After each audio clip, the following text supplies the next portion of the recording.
Hello ಎಲ್ಲರಿಗೂ ನಮಸ್ಕಾರ. ಈ ವಿಡಿಯೋದಲ್ಲಿ ಟಾಟಾ ಹ್ಯಾರಿಯರ್ ಇವಿ ಮತ್ತು XEV9 ಈ ಎರಡು ಕಾರ್ನಲ್ಲಿ ಯಾವ ಕಾರ್ ಬೆಸ್ಟ್ ಅನ್ನೋದನ್ನ ಈ ವಿಡಿಯೋದಲ್ಲಿ ತಿಳಿದುಕೊಳ್ಳೋಣ.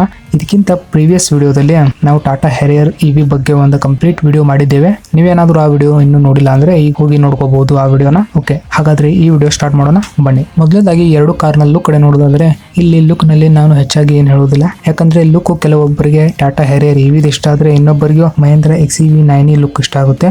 ಆದ್ರೆ ನನಗೆ ಪರ್ಸನಲ್ ಇಷ್ಟ ಆಗೋದಂದ್ರೆ ಟಾಟಾ ಹ್ಯಾರಿಯರ್ ಇವಿ ನಂಗೆ ಲುಕ್ ನಲ್ಲಿ ಇಷ್ಟ ಆಯ್ತು ಕಂಪೇರ್ ಟು ಮಹೇಂದ್ರ XEV9. ಇದಾದ ನಂತರ ಎರಡು ಕಾರ್ನ ಡೈಮೆನ್ಷನ್ ಕಡೆ ನೋಡೋದಾದ್ರೆ ಟಾಟಾ ಹ್ಯಾರಿಯರ್ ಇವಿ ನಲ್ಲಿ ಲೆಂತ್ 4598 mm ನೋಡಬಹುದು. ಅದೇ ರೀತಿ XEV9 ಯಲ್ಲಿ 4789 mm ಲೆಂತ್ ಅನ್ನು ನೋಡಬಹುದು. ಟಾಟಾ ಹ್ಯಾರಿಯರ್ ನಲ್ಲಿ ವಿಡ್ತ್ 1894 mm ಇದ್ರೆ 9 ಯಲ್ಲಿ 1907 mm ನೋಡಬಹುದು. ಹೈಟ್ ಕಡೆ ಬರೋದಾದ್ರೆ 1706 mm ಹ್ಯಾರಿಯರ್ ನಲ್ಲಿ ಹೈಟ್ ಇದ್ರೆ 1694 mm ಹೈಟ್ ಮಹೇಂದ್ರ XEV9 ಯಲ್ಲಿ ನೋಡಬಹುದು. ಇದಾದ ನಂತರ ಎರಡು ಕಾರ್ನ ವೀಲ್ ಬೇಸ್ ಕಡೆ ನೋಡೋದಾದ್ರೆ 2741 mm ವೀಲ್ ಬೇಸ್ ಅನ್ನ ಟಾಟಾ ಹ್ಯಾರಿಯರ್ ನಲ್ಲಿ ಕೊಟ್ಟಿದ್ರೆ 2775 mm ವೀಲ್ ಬೇಸ್ ನ ಮಹೇಂದ್ರ XEV9 ಯಲ್ಲಿ ನೋಡಬಹುದು. ಗ್ರೌಂಡ್ ಕ್ಲಿಯರೆನ್ಸ್ ಕಡೆ ನೋಡೋದಾದ್ರೆ 205 mm ground clearance Tata Harrier EV ನಲ್ಲಿ ಕೊಟ್ಟಿದ್ರೆ ಸೇಮ್ ಅಷ್ಟೇ 205 mm ಗ್ರೌಂಡ್ ಕ್ಲಿಯರೆನ್ಸ್ ಅನ್ನ ಮಹೇಂದ್ರ 9 ಯಲ್ಲಿ ಸಹ ನೋಡಬಹುದು.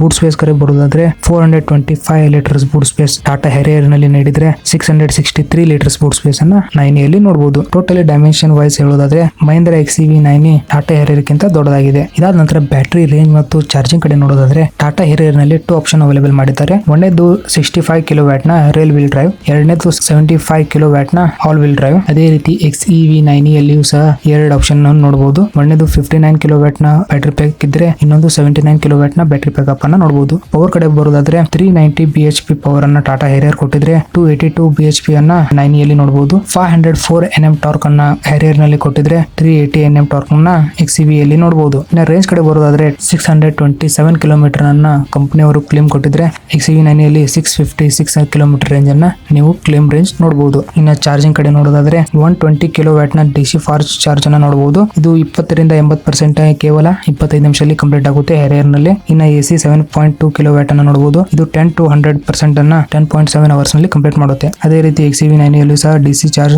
140 to 175 ಕಿಲೋವ್ಯಾಟ್ ನ DC ಚಾರ್ಜಿಂಗ್ ಸಹ ನೋಡಬಹುದು. ಇದು 20 to 80% ಅನ್ನ ಕೇವಲ 20 ನಿಮಿಷದಲ್ಲಿ ಕಂಪ್ಲೀಟ್ ಮಾಡಿದ್ರೆ 7.2 ದಿಂದ 11 ಕಿಲೋವ್ಯಾಟ್ ತನಕ AC ಚಾರ್ಜ್ ಅನ್ನ ಇದರಲ್ಲೂ ಸಹ ಕೊಟ್ಟಿದ್ದಾರೆ. ಇದು 0 to 100% ಅನ್ನ 11.7 ಅವರ್ ನಲ್ಲಿ ಕಂಪ್ಲೀಟ್ ಮಾಡುತ್ತೆ. ಇದಾದ ನಂತರ ಮೇನ್ ಆಗಿ ಬರಬಹುದು ಪರ್ಫಾರ್ಮೆನ್ಸ್ ಅಲ್ಲಿ ಬರೋದು ಟಾಟಾ ಹ್ಯಾರಿಯರ್ ನಲ್ಲಿ ಎರಡು ಮೋಟರ್ ನ ಆಪ್ಷನ್ ಅನ್ನು ನೋಡಬಹುದು. ಆದ್ರೆ ಮಹೇಂದ್ರ XEV ನಲ್ಲಿ ಕೇವಲ ಒಂದೇ ಮೋಟರ್ ಅನ್ನು ನೀಡಿದ್ದಾರೆ. ಇದು 0 to 100 ಕೇವಲ 6.3 ಸೆಕೆಂಡ್ ನಲ್ಲಿ ಟಾಟಾ ಹ್ಯಾರಿಯರ್ ಕಂಪ್ಲೀಟ್ ಮಾಡಿದ್ರೆ 0 to 100 6.8 ಸೆಕೆಂಡ್ ನಲ್ಲಿ ಕಂಪ್ಲೀಟ್ ಮಾಡುತ್ತೆ. ಟಾಟಾ ಹ್ಯಾರಿಯರ್ ನಲ್ಲಿ ರಾಕ್, ಸ್ಯಾಂಡ್, ಸ್ನೋ, ಕಸ್ಟಮ್ ಅಂತ ಹಲವಾರು ಟೆರನ್ ಮೋಡ್ ಅನ್ನು ನೋಡಬಹುದು. ನೀವೇನಾದ್ರೂ ಆಫ್ ರೋಡ್ ಮಾಡ್ತಿದ್ರೆ ಡೆಫಿನೆಟ್ ಆಗಿ ಮಹೇಂದ್ರ XEV9 ಗಿಂತ ಟಾಟಾ ಹ್ಯಾರಿಯರ್ ಬೆಟರ್ ಆಗಿದೆ ಅಂತಾನೆ ಹೇಳ್ಬಹುದು. ಫ್ಯೂಚರ್ ಮತ್ತು ಕಂಫರ್ಟ್ ಕಡೆ ಬರೋದಾದ್ರೆ ಫ್ಯೂಚರ್ ಕಡೆ ನೋಡೋದಾದ್ರೆ 14.53 QLED ಟಚ್ ಸ್ಕ್ರೀನ್ ಅನ್ನ ಹ್ಯಾರಿಯರ್ ನಲ್ಲಿ ಕೊಟ್ಟಿದ್ರೆ 12.2 ಇಂಚಸ್ ಟ್ರಿಪಲ್ ಡಿಸ್ಪ್ಲೇ ಅನ್ನ XEV9 ಯಲ್ಲಿ ನೋಡಬಹುದು. ಅದರ ಜೊತೆಗೆ ವೆಂಟಿಲೇಟೆಡ್ ಸೀಟ್, ವೈರ್ಲೆಸ್ ಚಾರ್ಜರ್, ಈ ರೀತಿ ಹಲವಾರು ಫೀಚರ್ಗಳು ಎರಡು ಕಾರ್ ನಲ್ಲಿ ಕಾಮನ್ ಆಗಿದೆ. ಟೋಟಲಿ ಹೇಳ್ಬೇಕಂದ್ರೆ ನೀವೇನಾದ್ರೂ ಒಂದು ಆಫ್ ರೋಡಿಂಗ್ 4 ವೀಲ್ ಡ್ರೈವ್ ನೋಡ್ತಿದ್ರೆ ಡೆಫಿನೆಟ್ ಆಗಿ ಟಾಟಾ ಹ್ಯಾರಿಯರ್ ಇವಿನ ಕನ್ಸಿಡರ್ ಮಾಡಬಹುದು